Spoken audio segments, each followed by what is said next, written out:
morning, all. My name is Robert Dunne, and I'm going to give you a presentation on gold, carbon in pulp, and gold and carbon in leach presentation. So the presentation outline is showed here. It's the aim of the presentation: brief overview of processes in the extraction of gold by CIP CIL, brief history of the development of carbon in pulp and carbon in leach, carbon in pulp and carbon in leach comparison, unit processes in CIP and CIL circuits, design and operating parameters, gold leaching, activated carbon properties, interstage carbon screens, elution of gold from gold-loaded activated carbon, reactivation of eluted activated carbon, electrowinning of gold solution from elution, calcining of gold from steel and electrowinning slime, smelting of gold, and then modeling of CIP and CIL process.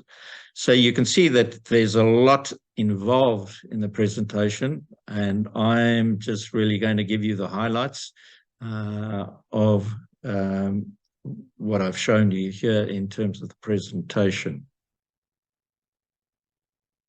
So the history of the development of CIP and CIL started in the 1970s,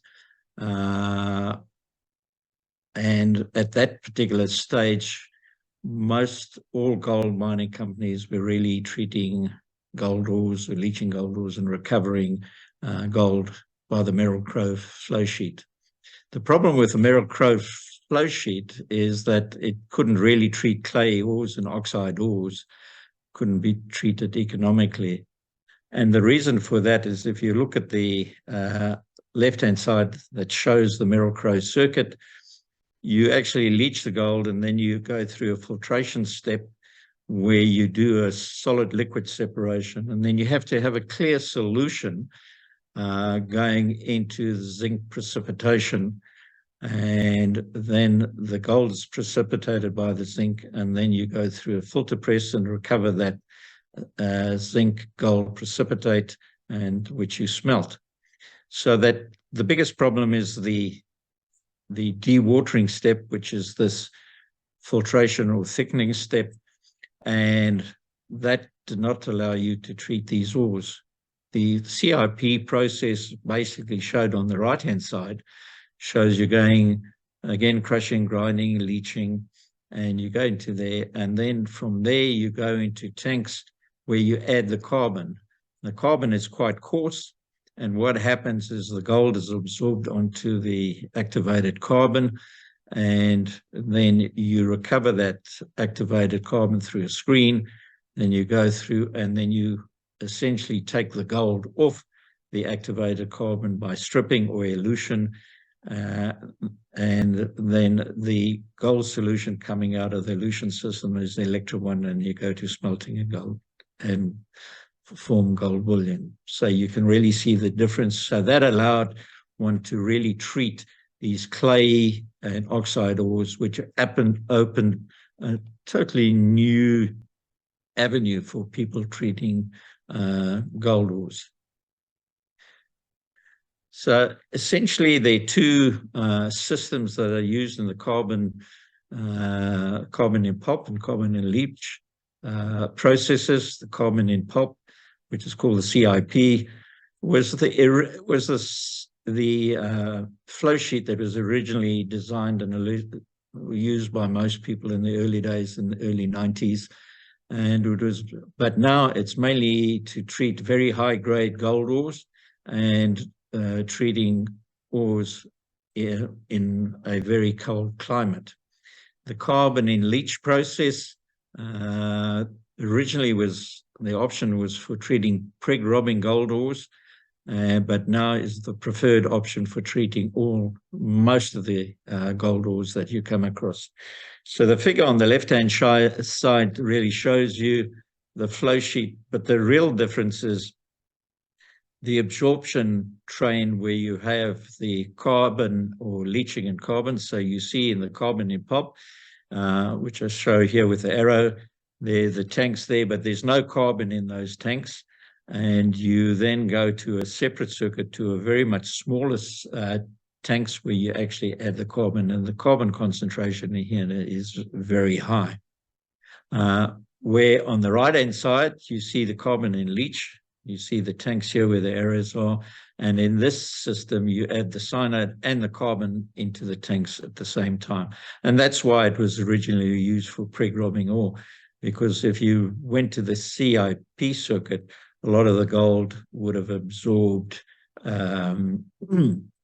onto the preg-robbing carbon in the leaching circuit. So going back to the right-hand circuit, you just have the tanks that are where you add the carbon and the cyanide. So you're leaching and absorbing at the same time. So that's called carbon in leach. And from that, both circuits essentially are the same in terms of recovering the gold from the activated carbon, going through elution, going through electrowinning and smelting. Both of those are the same for those two circuits. They don't change. So looking at the unit operations involved in the circuit, you start off with crushing and milling, thickening, leaching step, and then you go to the carbon absorption, and the carbon with the gold on it is removed, and you go to acid washing, carbon elution, and then the carbon itself is regenerated and added back to the back end of the carbon absorption tanks. The eluate from the carbon elution goes to electrowinning, and then you go to gold smelting and form the gold. The residue coming out of the carbon absorption tanks then goes to residue disposal. So what are the important design and operating parameters for the circuit? So here we have the leaching, carbon absorption, reactivation, elution, electrowinning, and gold room. And I've just highlighted very quickly what are the put in the particular parameters that are important in those. And you can see that for the carbon absorption circuit, there are quite a lot of parameters that you have to look at. So it becomes, from that point of view, it's quite complex. The essentially for leaching, you're only looking at particle size that you grind the gold to, the cyanide and oxygen you add, the slurry density, and the leach time. So for the carbon absorption circuit, you have a whole lot. You have gold solution grade, carbon activity, particle size, normally 1 to 3.5 millimeters, quantity of carbon grams per liter, residence time, equilibrium, gold loading, water quality, high ionic strength, pH, gold content of eluate coming from the elution circuit, soluble base metals, copper, mercury, nickel, and zinc absorbed onto the carbon mixing, fine carbon loss, interstage screening. So you can see there are many, many parameters involved, and I'm just going to touch on some of these to give you a highlight of what's involved. The reactivation, you're really looking at the temperature that you have to reactivate the carbon, the residence time, the fine carbon loss, and gas removal. So when you heat it, you're removing the organics or any mercury or arsenic that may be absorbed onto the carbon. It's not taken out during elution. So in the elution step, you have acid wash, the first step, carbon. So what's important is the carbon quantity. That tells you how big the elution vessels must be. The acid strength to remove the calcium, generally the calcium that's on the carbon. And you normally use around about 3% hydrochloric acid. The flow rate, how many bed volumes you put through. The gold elution, same thing, how big must the column be? And that's dependent on the quantity of carbon. The temperature is important. You run above 100 degrees. Caustic that you put in, 2%, around about 2%. The cyanide that you add in there is about 3%. the flow rate, how many bed volumes you put through, and what's very important is the water quality. It's really RO quality water that you have to use. Electrowinning is the quantity of gold, pH of the electrowinning solution, the flow rate through the volts amps that you use, silver, and how much silver and other base metals are on the in the solution. Gold room, again, it's just dependent on how much gold you produce, and are you going to use the gas or electric furnace, and the flux recipe when you're smelting the gold sludge. So let's look at next is the just to give you very quickly in terms of the leaching, what are the important parts of the leaching process? And essentially, the most important part is shown in this particular equation. I've given you text in this, so you can go back and read it. Otherwise, you just have dot points and you're not sure what they all mean. So there's a lot of the slides have text in them, so you can go back and read them quite easily. But what is important is the gold, the cyanide, how much cyanide you use, and oxygen in there. And then finally, you produce the gold cyanide complex. And the gold leaching is an electrochemical process. So you have now leached the gold, and the gold goes into solution. So the next important part is the carbon, and what is important, what are the parameters or properties of a carbon, the activated carbon, that are important. And those generally is the rate of gold, the gold absorption, or the kinetic activity of the carbon, and the equilibrium loading of gold on the carbon, and the resistance of the carbon to create fines, or the how hard it is and how it attrites in the system. The equilibrium capacity is the important thing. In other words, the gold will load to a certain level depending on the gold in solution.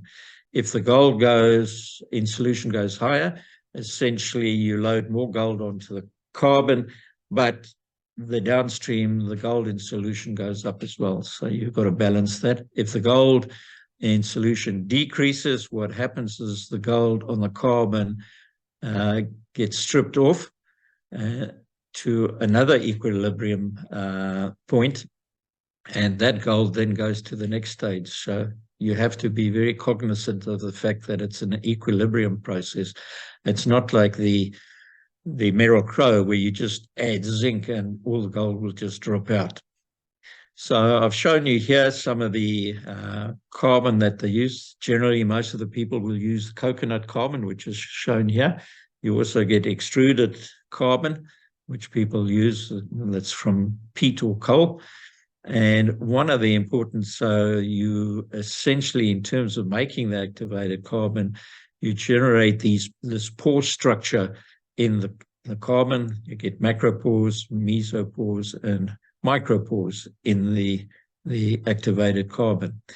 And essentially, if you look at the carbon, it's the surface area of all those pores within the carbon that make it active. So essentially, 1 gram of carbon has 1,000 square meters of surface area. So 1 gram, which is about this amount, as much as you put on your thumb, and that the surface areas will cover, that's available to absorb gold, is approximately 2 soccer fields. So that gives you some idea of how much surface area is contained in the activated carbon, and that makes it essentially gives it the activity property.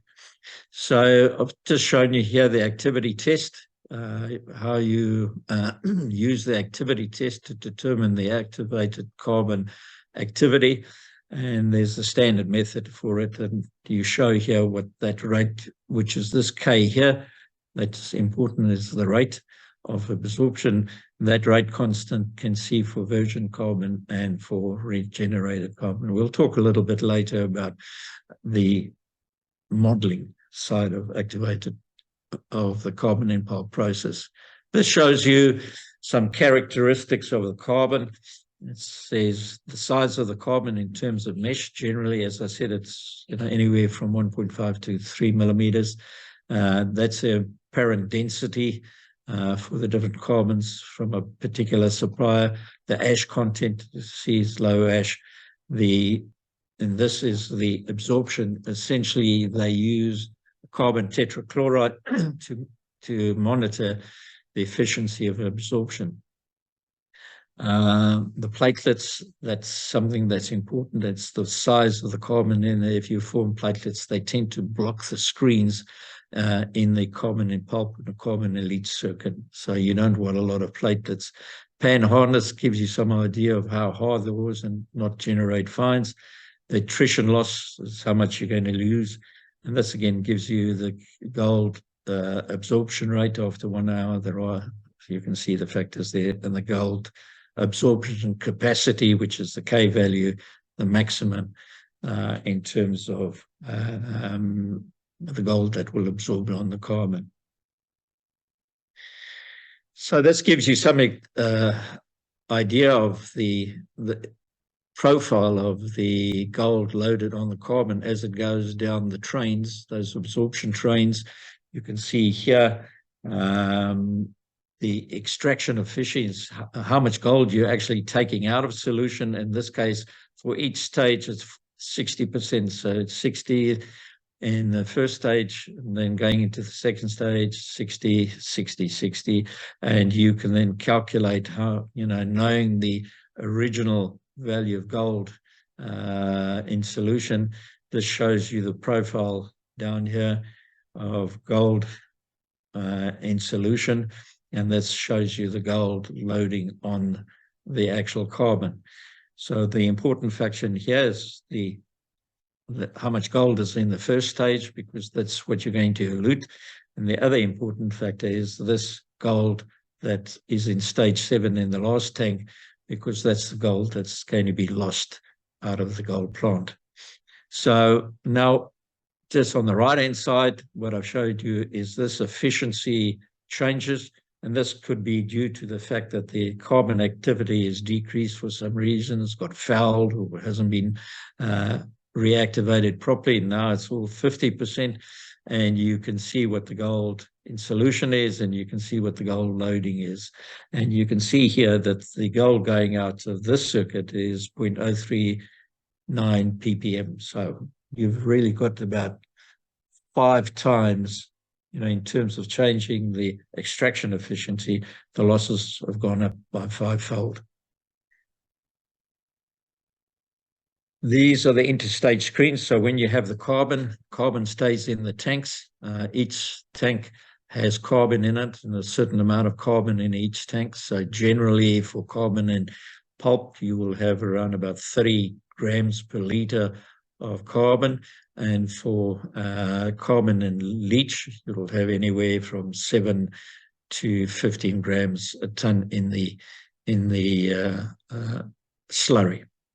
So these give you some ideas of the different screens, interstage screens that are situated in the tanks. So what happens is that the slurry goes through the screen, and the carbon is kept behind in the tanks, and then the slurry flows out of the top end of the screen. And there's a little bit talking about how these screens work. That's just a traditional straightforward interstage screen. This is, a lot of people use this type of screen, the Cambalda screen. So what happens is you have these screens, they sit around the tank inside, and you have this like impeller, and that keeps the carbon away. So what's happening is that the slurry is flowing up through the screen and into this launder and out of the tanks. One of the problems is that the carbon itself may stick on the screen. So you have this impeller in here that's wiping, or a wiper that's keeping it clean, that you don't get carbon pegging these screens. They all have these some method of keeping the screens clear of activated carbon. So gold is elution or desorption. You're now going to look at taking the gold off the activated carbon. It's words that are normally used, or elution, desorption, or stripping. There's another word that's used as well. It's a chemical phenomenon and is driven by a number of several factors. The most important one is what happens in the process is that the gold absorbs onto the activated carbon as an iron pair, yes, gold cyanide iron pair, and it's a calcium gold cyanide pair. And so that keeps the gold absorbed onto the carbon. And what you want to do is reverse that to remove the gold off. And the way that you do that is you add caustic. And the caustic basically in the solution, in the elution column, strips off the gold. It changes to a sodium orocyanide, which is not absorbed onto the activated carbon. And the other part of it is if you increase the temperature of the solution that's being passed through the elution column, it makes it that stability less favorable, so you tend to strip off more. So the important part is how much caustic you have in and the temperature that you have in the elution cell. So generally, the temperature is really about around about above 100 degrees, normally about 110 up to 130 degrees in terms of the solution. And how many bit volumes do you pass through the column to remove the gold off the carbon?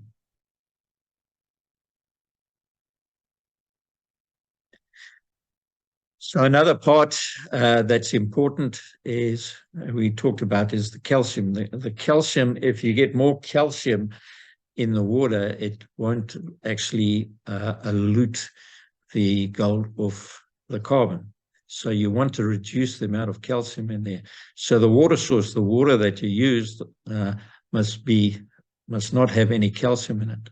And that's generally hard water. So essentially, the water quality is normally very, very good, and people normally use RO, reverse osmosis water, or very rainwater. Something can be used, but it has to be a very good quality of water.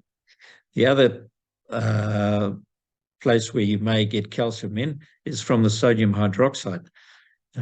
Cheap sodium hydroxide contains 7% calcium. So if you're adding that in, you're going to have problems in terms of stripping the gold off the carbon. So the most important factors are temperature, flow rate, and in terms of that, as I said to you, the temperature is above 100 degrees, and normally you have high flow rates in the elution cycle of 2 to 3 bit volumes going through the carbon elution column.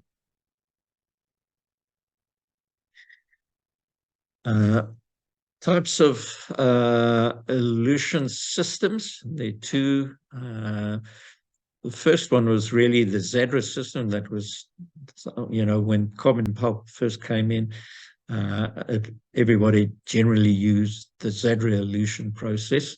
And later on, Anglo-American Research Laboratory developed what is called the AARL elution system.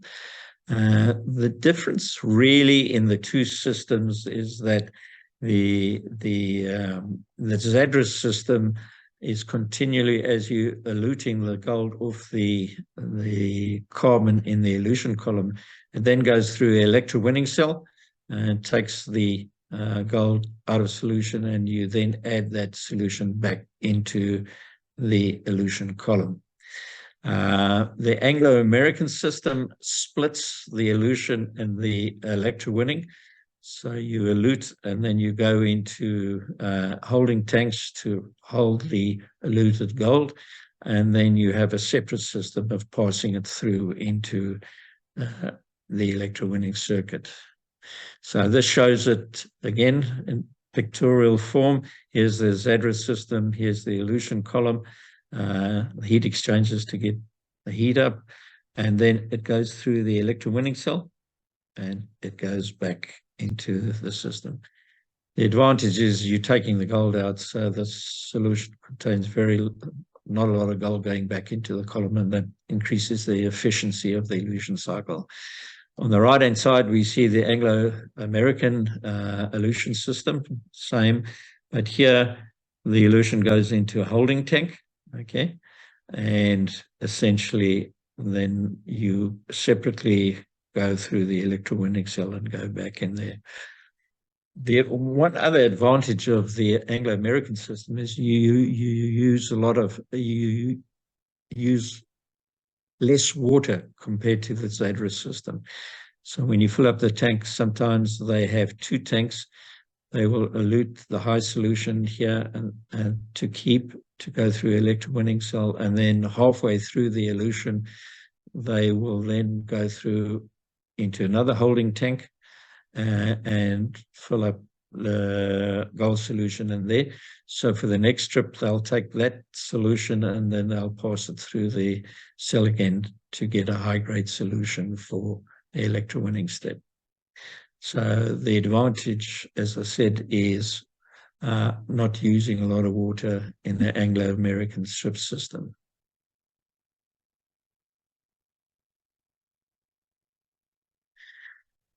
So again, let's see. So after we've eluted the carbon in the elution system, the carbon is flushed out and sent to the reactivation kiln. The important part of the reactivation kiln is to reactivate the carbon. During what happens is that you slowly get organics or other materials poisoning the carbon. So the best way of removing that is by high temperature treatment. And normally what you would do is you would pass that through a kiln, which is shown on the left here. The diagram is shown on the right-hand side here at temperatures of about 650 to 700 degrees C for about 10 to 30 minutes.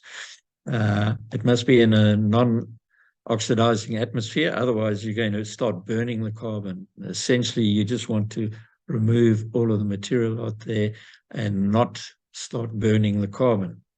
And you can see this. You have inspection holes in there. If you start seeing a red color in the kiln, it means you're starting to burn the carbon. If it's blue color, it's fine. It's not burning. It's just a lot of the organics and the rest of the material are coming off. So essentially, you have an inert atmosphere in there, and prevents the carbon from oxidizing or burning. So once you've done that, you essentially then remove the carbon, and you then add it back into the carbon circuit at the last tank. You add it back into tank 7, and the carbon then moves forward in a countercurrent system to the flow rate of the slurry.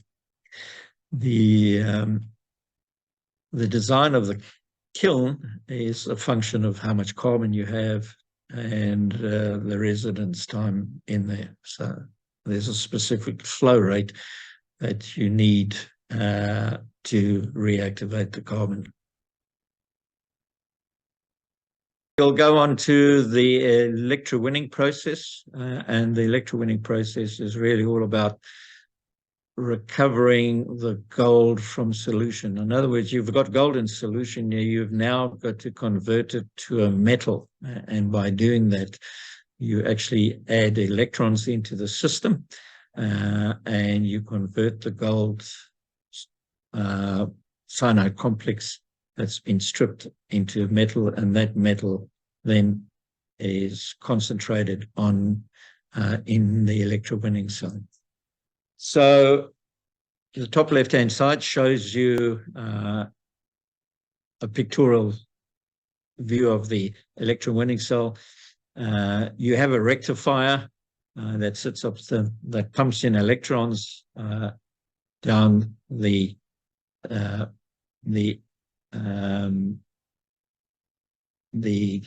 cathode over here, and so that's the cathode on this side, and you have the anode on the left-hand side as you're looking at the screen.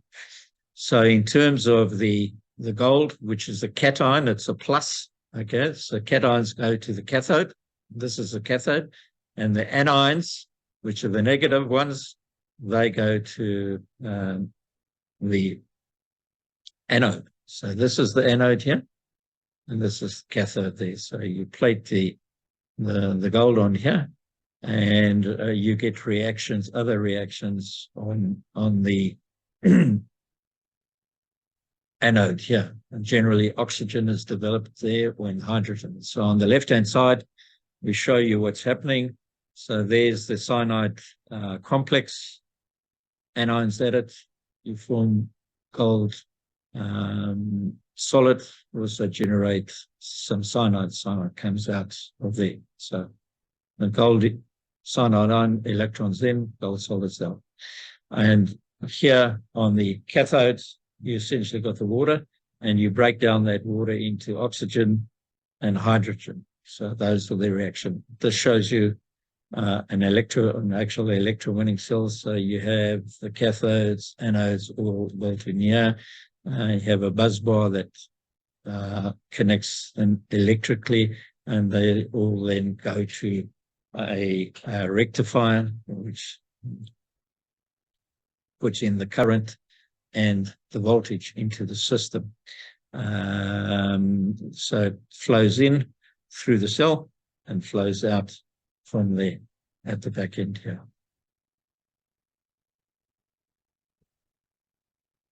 So this again, it just gives you some idea of, I've gone through that again, the cathode just giving you text for it. So one of the other important thing is to have an electrolyte in there. In other words, otherwise, if you just had RO water, you would get no current flow. So you have to have an electrolyte, and the electrolyte is normally obtained by adding caustic in there. So you add normally about 1 to 2% of caustic, and the conductivity of the electrolyte is also measured. So you get some idea of what the conductivity should be in the electrolytic cells. The efficiency is pretty high in the cells. So, and normally it's also improved if you're running at higher temperatures, and normally run at around about 70 degrees going through the electrowinning circuit. So this talks a little bit about the cell voltage and the cell current to give you some ideas. So you have a specific cell voltage, and that's around about 7.5 volts.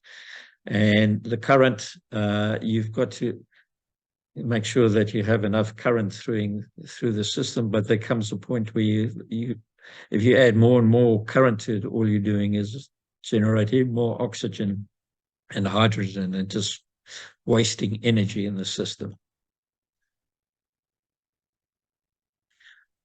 So once you've actually completed the electrowinning cycle, you then open the electrowinning cell, and you take out the gold loaded on the steel wool.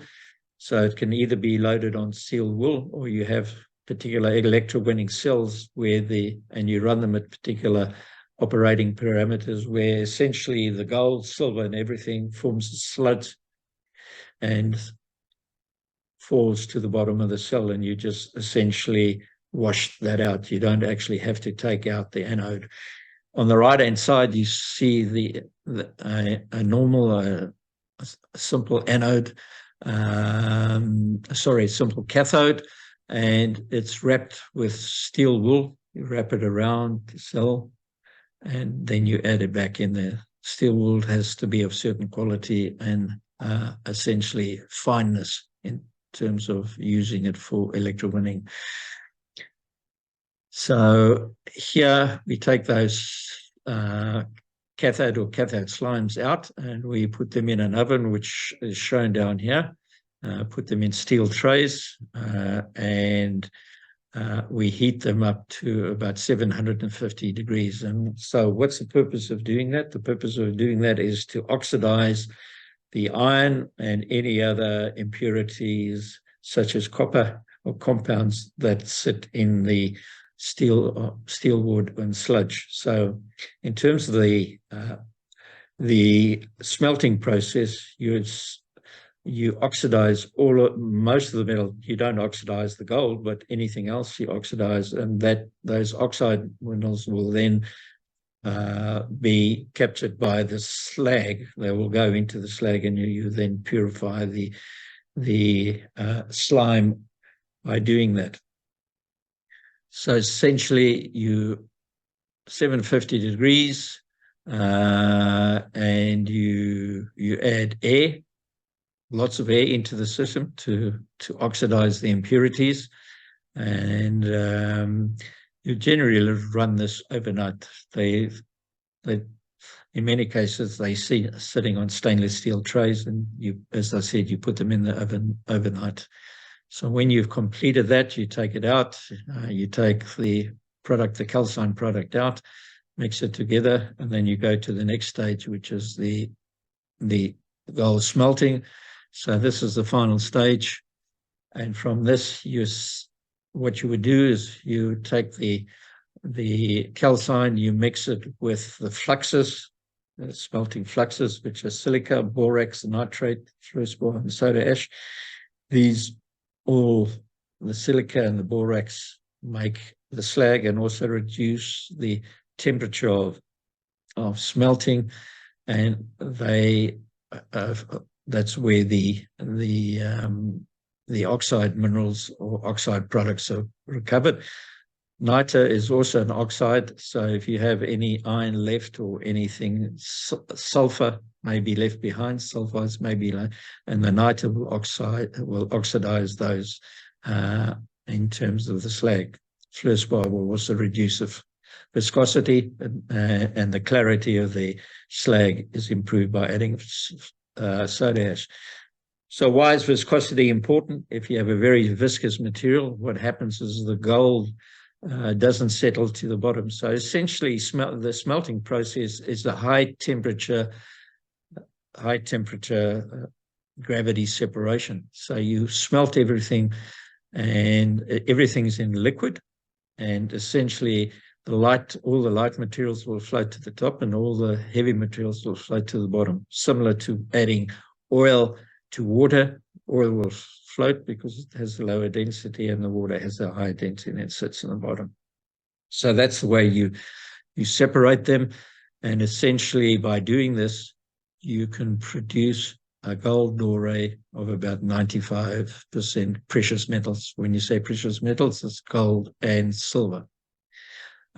You may also get some iron in there. You may also, if there's a lot of copper around in the circuit and you haven't managed to get it out, you can also get that in the bars, and some places will have up to 20 to 30% copper still sitting in the gold bars. That you can't really sell that material. You have to send it to a refinery, and the refiners then will take that and clean it up to get you 99.9% gold, and more, which you can then sell. So when you smelt, it's smelted at about 110 degrees, and as I say, you form a molten metal and slag, and the slag sits on top. So this shows you a smelting furnace, and essentially you have two types. You have gas-fired furnace or electric induction furnace, and this shows you them pouring the gold. So you pour it out, and then the molds over here, the gold is heavier and it sits in these mold, and the slag then runs off into this particular tray, which you get rid of. Generally what happens here is that this gets, when it's solidified. They capture it for a while and they grind it down and try and take out any entrained gold in the system, and then add it back into later, most probably into the milling circuit.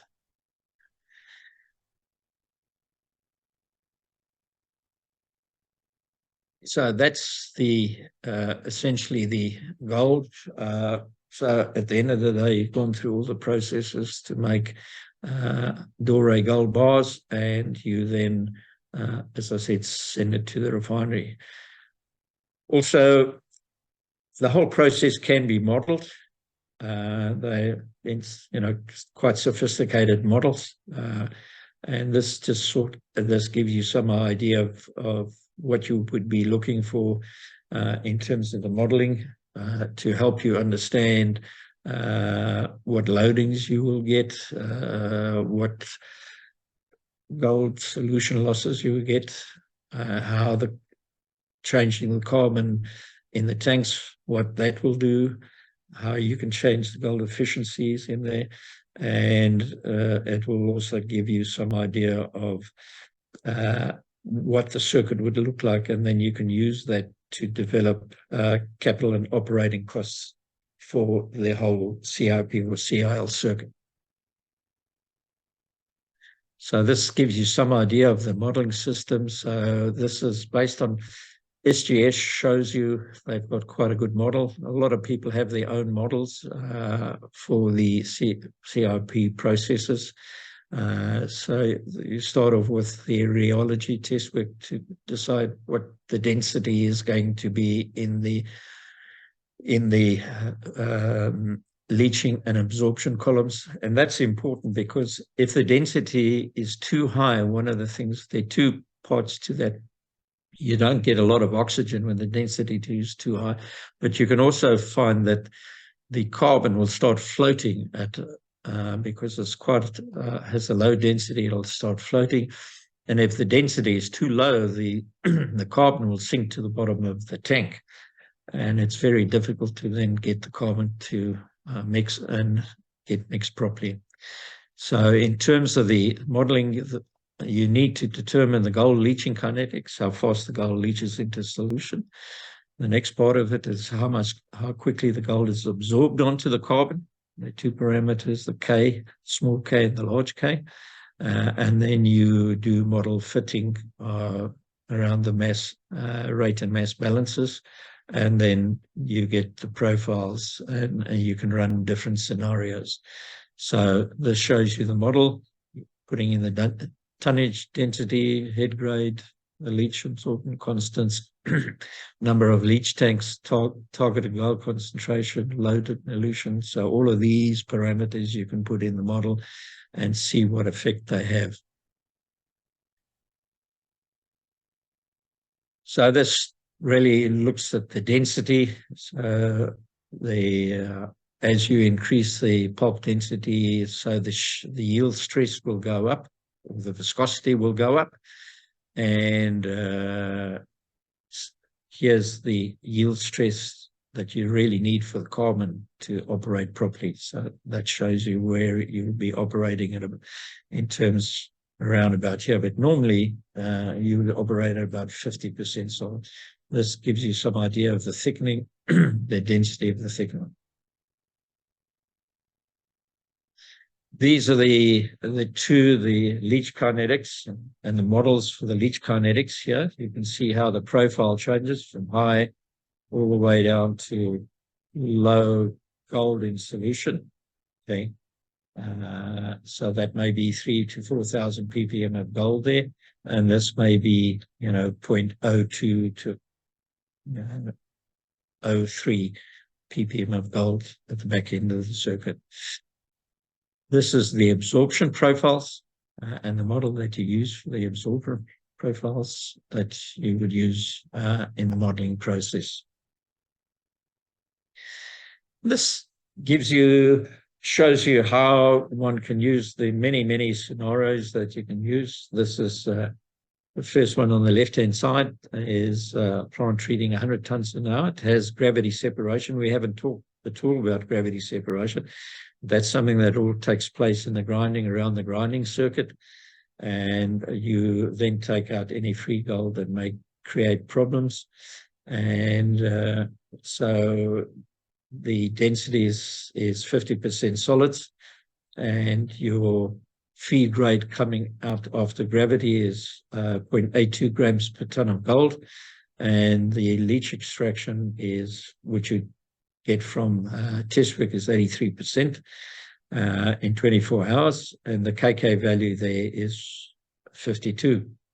So you can see you can run a CIP model and a CIL model. So the CIP model shows you 3 tanks of the leaching and 8 tanks, for the carbon absorption.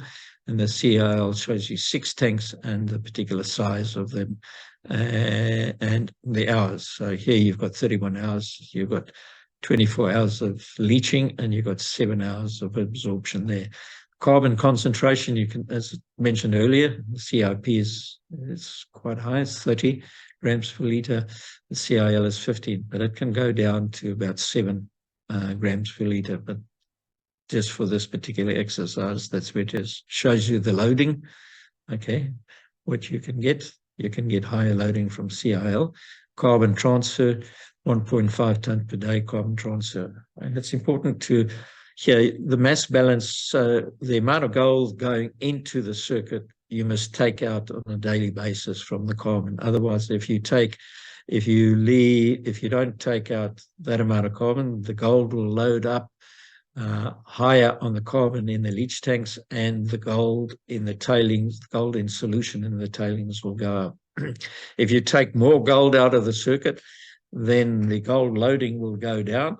Okay, this gold loading will go down if you take more gold out, and the gold in solution at the back end of the circuit will come down as well. So you have gold sitting in all of those tanks, which is the carbon. This is the golden. The carbon inventory. So there's 3.6 tons of carbon in the CIP circuit. For the CIL circuit, essentially you have 61 tons of carbon. How much gold is associated with that? With this carbon, there's 10 kilograms here, and there's 35 kilograms here. This is an important number for the financial people, or even on the site, just to see how much gold is still held up. One of the advantages of the Merrill-Crowe circuit is you don't have any gold held up. Essentially, all the gold will precipitate, so you essentially don't have any gold hold up in the circuit. That only occurs when you run carbon in pulp, carbon in leach circuits. The absorption efficiency here is 98%, and here's about 94.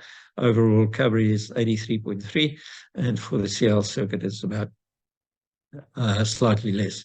And this gives you the losses at the back end. And so for this one, you get 0.01 milligrams per litre of gold, and for the carbon in pulp, it's 0.03, given this particular parameter. The one on the right is another modeling, another simulation. And in this case, you had 5 CIL tanks for the carbon and leach circuit. And what they want to do is, if they added another 3 tanks, what would happen? Okay, the golden, and this was 0.44. And so they were trying to see what would happen. So here you've got 3 circuit configuration. That's the old circuit less. So you've now then got the 2 there, this to make the 5. This is 5 tons of carbon transferred per day, 7.5, adding more tanks in there. With more carbon concentration is 18, keeping them the same. The absorption efficiency here in the old circuit was 70%. The new circuit is 85%. The overall gold recovery here is 40%. And adding the extra tanks, it's gone up to 49%. The losses are 0.44, which is extremely high. You normally would like to see it around about 0.02, and in this case, that's what they've got. They've got down to about 0.02. So you can use this model to look at all sorts of variation and adding more tanks, adding more carbon, seeing what happens if you have higher grade gold going through lower grade gold. You can see what those effects have on the circuit. So the models can predict with what's happening in the circuit, so you can optimize your particular circuit. So hopefully that gives you a reasonable idea of, what happens in a carbon in pulp and a carbon in leach circuit, all the unit operations, some of the important parameters, some of the equipment that you will actually use in these circuits, and also finally how you use models. You do the test work to give you numbers and use those numbers to actually run models on. You can actually get some of those numbers from the operating plant itself. You don't have to do all of this. You can get a lot of those numbers from the plant operating data, and you can use that to actually run the models as well to see if you want to improve what it does. So with that, that's the end of the presentation, and I'd just like to say thank you and take any questions, or you want any questions sent to me. I'm happy to answer them. Thank you very much.